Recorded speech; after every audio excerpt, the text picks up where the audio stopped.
નમસ્તે વિદ્યાર્થી મિત્રો. ધોરણ 8 વિષય સામાજિક વિજ્ઞાન 6 અંગ્રેજ શાસનની ભારત પર અસર ભાગ 2. ભારતીય વેપાર અને ઉદ્યોગોનો વિનાશ. હિંદની હાથશાળો યુરોપને તેમજ એશિયાને જોઈતા કાપડનો બધો માલ પૂરો પાડતી.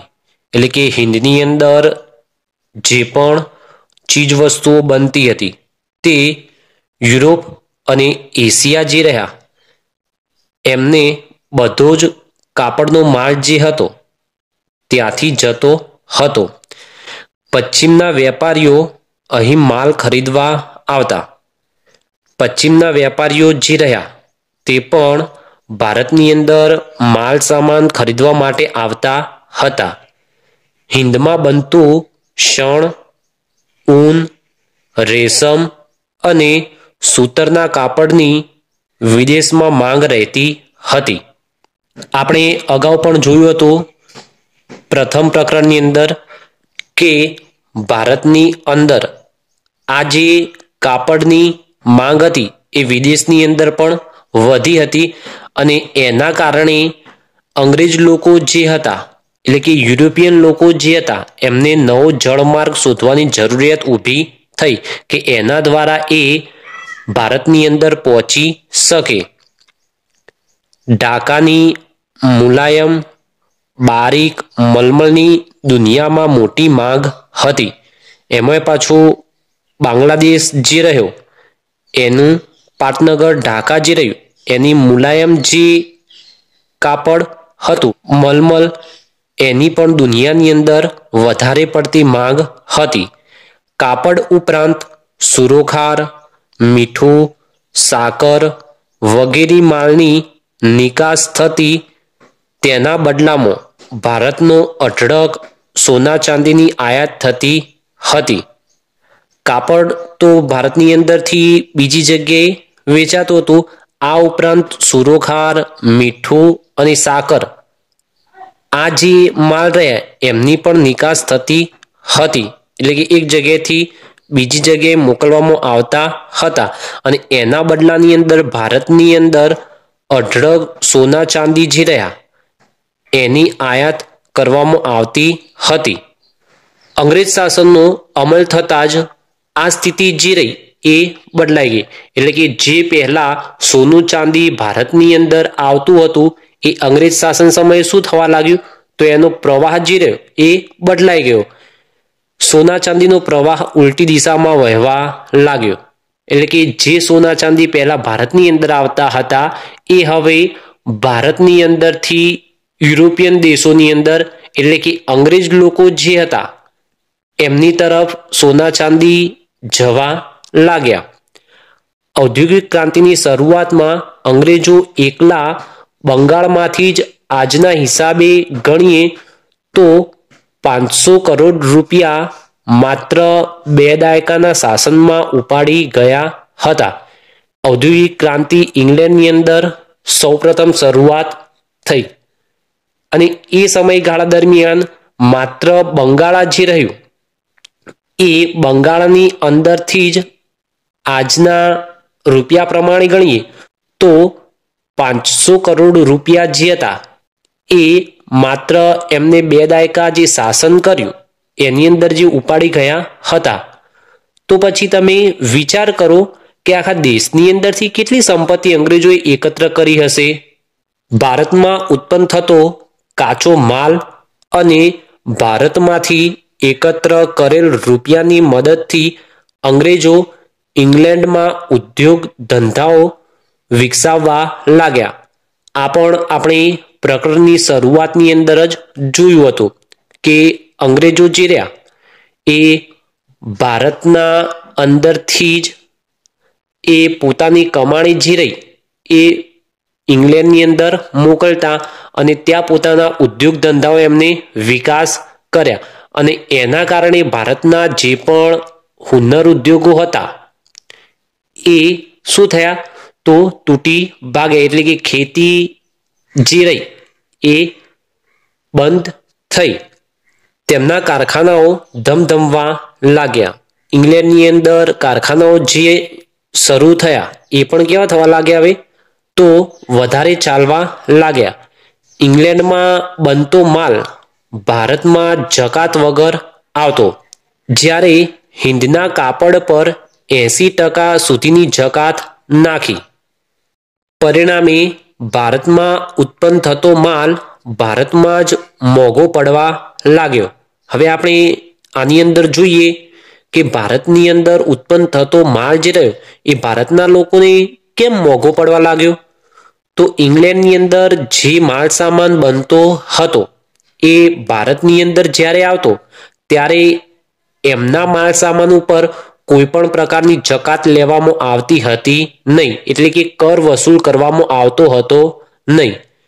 પરંતુ જ્યારે હિંદના કાપડ જે બીજી જગ્યાએ જતા તો એની ઉપર 80% સુધીની જકાત, એટલે કે જે પણ કિંમત હોય એના ઉપર 80% વધારો કરી એ બીજી જગ્યાએ જતો હતો. અને આના પરિણામે ભારતની અંદર જે માલ સામાન ઉત્પન્ન થતો હતો એની કિંમત કેવી થઈ તો મોંઘી પડી. અને એના કારણે ભારતના જે પણ લોકો હતા એમને ઇંગ્લેન્ડ અને ભારત આ બંનેની સરખામણીની અંદર જોઈએ તો ઇંગ્લેન્ડનો જે પણ માલ હતો એ ભારતના લોકોને કેવો લાગવા માંડ્યો તો સસ્તો લાગ્યો, જ્યારે ભારતની અંદર ઉત્પન્ન થતો જે માલ હતો એ ભારતની અંદર જ મોંઘો પડવા લાગ્યો. આ હરીફાઈમાં ભારતીય હસ્ત ઉદ્યોગો અને ઉદ્યોગ ધંધા ચાલી શક્યા નહીં. અને આ જે હરીફાઈ થઈ એની અંદર ભારતના હસ્ત ઉદ્યોગો જે હતા, એટલે કે હાથેથી જે પણ બનાવવાના ઉદ્યોગો હતા કે જે તમે બાજુના ચિત્રની અંદર જોઈ શકો છો, એ હસ્ત ઉદ્યોગો બધા બંધ થયા. આ અંગ્રેજ નીતિના કારણે કાપડ બનાવવાના, ધાતુઓના, કાચના, કાગળના, વહાણો બાંધવાના વગેરે આપણા અનેક હુન્નર ઉદ્યોગો જે રહ્યા એ શું થયા તો નાશ પામ્યા. પરિણામે લાખો કારીગરો જે રહ્યા એ પણ બેકાર બન્યા. ધીમે ધીમે ભારતના ગ્રામ્ય કારીગરોની ગરીબાઈ વધવા લાગી. જે પણ કારીગરો હતા કે જે હુન્નર ઉદ્યોગો ચલાવતા હતા અને પોતાનું જીવન ગુજરાન એની અંદરથી જ ચલાવતા હતા, એ હુન્નર ઉદ્યોગો બંધ થયા. અને એના કારણે જે પણ લાખો કારીગરો હતા કે જે હુન્નર ઉદ્યોગ પાછળ જ પોતાનું જીવન ચલાવતા હતા એમાં બેકાર બન્યા.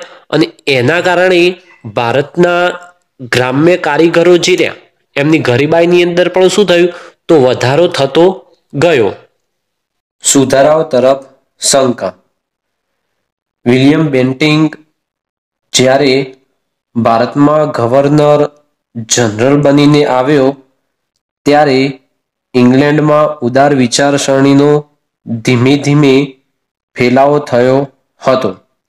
હવે આપણે જોઈએ તો ઉદાર વિચારસરણી જે રહી એ કોને કહેશું તો જે પણ જતું કરવાની અથવા તો છોડી દેવાની ભાવના જે રહી એને આપણે શું કહીશું તો ઉદાર નીતિ કે ઉદારતા કહીશું.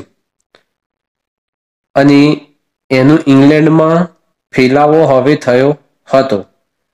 આ ફેરફારની થોડી અસર હિન્દ સુધી પહોંચી. અંગ્રેજ શાસકો પ્રજાના જીવનમાં રસ લેવા લાગ્યા. થોડા ઘણા લાભકારક સુધારા કરીને વિલિયમ બેન્ટિંગ પ્રમાણમાં વધારે માન પામ્યો. જે આ વિલિયમ બેન્ટિંગ ભારતની અંદર આવ્યો હતો એણે કેટલાક સુધારાઓ કર્યા અને એને જે સુધારાઓ કર્યા એના લીધે ભારતીય લોકો જે હતા એમને ઘણો લાભ થયો હતો અને પરિણામે એ વધારે પ્રમાણની અંદર માન પામ્યો હતો. તો હવે આપણે જોઈશું તો વિલિયમ બેન્ટિંકે કયા કયા સુધારાઓ કર્યા. બેન્ટિંકે કંપનીના વહીવટમાં ભારતીયોને સ્થાન આપ્યું. એક તો વિલિયમ બેન્ટિંગ જે હતો એણે કંપનીનો જે પણ વહીવટ ચાલતો હતો એમાં ભારતીય લોકોને સ્થાન આપ્યું હતું. બીજું, અદાલતમાં ન્યાય માંગવા આવનારને માતૃભાષાનો ઉપયોગ કરવાની રજા આપવામાં આવી. એટલે કે માતૃભાષાનો ઉપયોગ અદાલતની અંદર હવે થવા લાગ્યો, જે પહેલા થતો હતો નહીં. ત્રીજું, રાજારામ મોહન રાય અને બીજા સુધારકો સતી થવાનો જે રાક્ષસી રિવાજ હતો એ બંધ કરવા ઘણા વખતથી પ્રયત્ન કરી રહ્યા હતા. બેન્ટિંકે આ સુધારાની વિનંતી સાંભળીને સતી થવાનો રિવાજ અટકાવતો એક કાયદો 1829માં અમલમાં મૂક્યો અને પરિણામે આ જે સતી થવાનો રિવાજ હતો એ પણ 1829ની અંદર હવે બંધ થયો. બેન્ટિંગના સમયમાં અંગ્રેજ અમલદારો ભારતનો સુધારક વર્ગ ઈચ્છતો હતો તેવા કુરિવાજો અટકાવવા પ્રયત્ન કરતા હતા. આ બેન્ટિંગના સમયની અંદર અંગ્રેજ અમલદારો જે હતા એ ભારતનો કેટલોક સુધારક વર્ગ હતો એ ઈચ્છતો હતો એવા જે પણ કુરિવાજો હતા એને અટકાવવા માટે પ્રયત્ન કરતા હતા.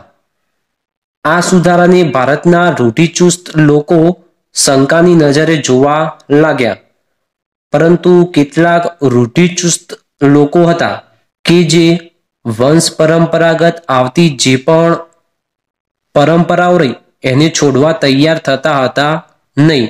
એટલે એ લોકો શંકાની નજરે જોતા હતા. કંપની સરકારે કેળવણી માટે દર સાલ 1 લાખ રૂપિયા ખર્ચવાનો ઠરાવ કર્યો હતો. કેળવણી માટે પણ 1 વર્ષની અંદર 1 લાખ રૂપિયા ખર્ચો કરવો એવું કંપની સરકારે ઠરાવ કર્યો હતો, પરંતુ એનો અમલ થતો ન હતો. છેવટે બેન્ટિંગના સમયમાં શિક્ષણ સમિતિની રચના થઈ. આજે 1 લાખ રૂપિયા શિક્ષણ પાછળ ખર્ચવાના હતા એનો સારી રીતે અમલ થતો હતો નહીં, અને એના કારણે બેન્ટિંગના સમયની અંદર શિક્ષણ સમિતિની રચના કરવામાં આવી કે જેના કારણે શિક્ષણ જે રહ્યું એ શિક્ષણ ઉપર એ સારી રીતે ધ્યાન આપી શકે. ઈસવીસન 1834માં મેકોલે નામના એક અંગ્રેજ ધારાશાસ્ત્રીને અંગ્રેજી કેળવણીનો વિચાર આવ્યો. મેકોલેએ શરૂ કરેલી શિક્ષણ પદ્ધતિથી હિન્દી યુવાનોને જોઈએ તેવો લાભ ન મળ્યો. આ જે અંગ્રેજ ધારાશાસ્ત્રી હતો મેકોલે, એણે જે પણ શિક્ષણ પદ્ધતિ શરૂ કરી એનાથી હિન્દી યુવાનો જે રહ્યા એમને જોઈએ તેવો લાભ થયો નહીં. પોતાના પૂર્વજોએ વિકસાવેલી પ્રાચીન વિદ્યાઓ શીખવાનો લાભ ભારતીય લોકો જે રહ્યા એ ગુમાવવા લાગ્યા, અને પરિણામે જે પણ જૂની વિદ્યાઓ રહી ભારતની એનો શીખવાનો લાભ જે હતો એ ભારતના લોકો હવે શું કરવા લાગ્યા તો એ છોડવા લાગ્યા, અને આને પરિણામે દેશમાં અંગ્રેજી કેળવણીની શરૂઆત થઈ. આ શિક્ષણ પદ્ધતિનો વિરોધ થયો. મહાત્મા ગાંધીજી તો એને ગુલામીની કેળવણી કહેતા. પછી તો 1857ની અંદર મુંબઈ, ચેન્નઈ અને કોલકાતામાં યુનિવર્સિટીઓની સ્થાપના પણ થઈ. અંગ્રેજી શિક્ષણથી અંગ્રેજોને જોઈતા ભણેલા કર્મચારીઓ મળવા લાગ્યા. આ જે મેકોલેએ શરૂ કરેલી શિક્ષણ પદ્ધતિ હતી એનાથી સમય જતા લોકો અંગ્રેજીને જાણવા લાગ્યા, અને અંગ્રેજ લોકોને જે માણસો જોઈતા હતા એવો ભણેલો કર્મચારી વર્ગ પણ એમને શું થયો તો હવે મળવા લાગ્યો. તેમ છતાં ભારતીયો એ શિક્ષણ મેળવવા લાગ્યા અને તેમાંથી સ્વાતંત્ર્ય માટે રાષ્ટ્રવાદી માનસ ઘડાવા લાગ્યું. અંગ્રેજી શિક્ષણ તો એ મેળવતા હતા, પરંતુ એની સાથે સાથે અંગ્રેજો લોકોનો વ્યવહાર જે હતો એ કેવો હતો એની પણ આ લોકોને જાણ થઈ અને એના પરિણામે રાષ્ટ્રવાદી માનસ લોકોની અંદર ઘડાવા લાગ્યું હતું. ઔદ્યોગિક ક્રાંતિના કારણે કારખાનાઓને ધમધમતા રાખવા અને માલની હેરફેર માટે વાહન વ્યવહારની અને સંદેશાની માંગને પહોંચી વળવા નવા નવા યંત્રોની શોધ થવા લાગી. હવે ઔદ્યોગિક ક્રાંતિ જે રહી એ ઇંગ્લેન્ડની અંદર શરૂઆત થઈ અને એના પરિણામે જે પણ વાહન વ્યવહાર હતો એ ઝડપી બન્યો અને નવા નવા યંત્રોની શોધો પણ હવે થવા લાગી. હિંદમાં પણ તેનો ઉપયોગ કરવામાં આવે તો આપણા વેપારને લાભ મળશે, તેમજ લશ્કરી અંકુશ પણ રાખી શકાશે. આ પ્રકારના હેતુથી ભારતની અંદર રેલવે શરૂ કરવામાં આવી. અંગ્રેજ લોકો જે હતા એમને ભારતની અંદર રેલવે શા માટે શરૂ કરી? તો એ કારણ આ હતું. કયું? તો એમનો જે પણ વેપાર થતો હતો એ વેપાર ઝડપથી થશે, એટલે કે માલની આવન જાવન જે એ ઝડપી બનશે અને લશ્કર જે હતું એને પણ શું કરી શકાશે? તો અંકુશની અંદર તે લાવી શકશે. એટલા માટે એમણે રેલવેની શરૂઆત કરી. ભારત જેવા વિશાળ દેશના દરેક ભાગ પર ચાંપતી નજર રાખવા અને પરદેશી રાજ્યને સંદેશા આપવા માટે જરૂર જણાતા ઈસવીસન 1854 થી ટપાલ અને તાર સંદેશાની આધુનિક પદ્ધતિ અપનાવવામાં આવી. સાથે સાથે દેશમાં છાપખાના અને વર્તમાન પત્રોનો વ્યાપ વધવો શરૂ થયો.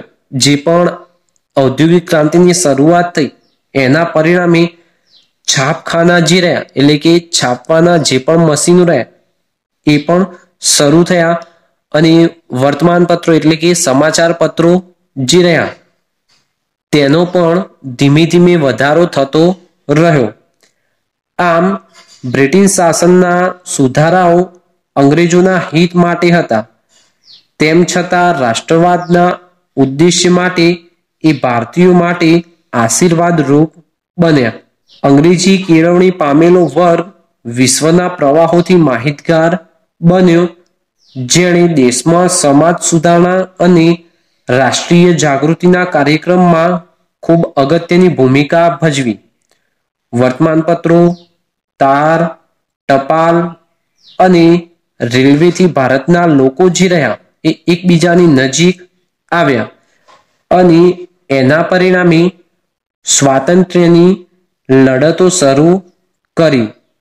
દેશમાં અંગ્રેજી વિરોધી વલણો ઊભા થયા. પરિણામે રાષ્ટ્રીય શિક્ષણના નવા સ્વરૂપનો વિકાસ થયો.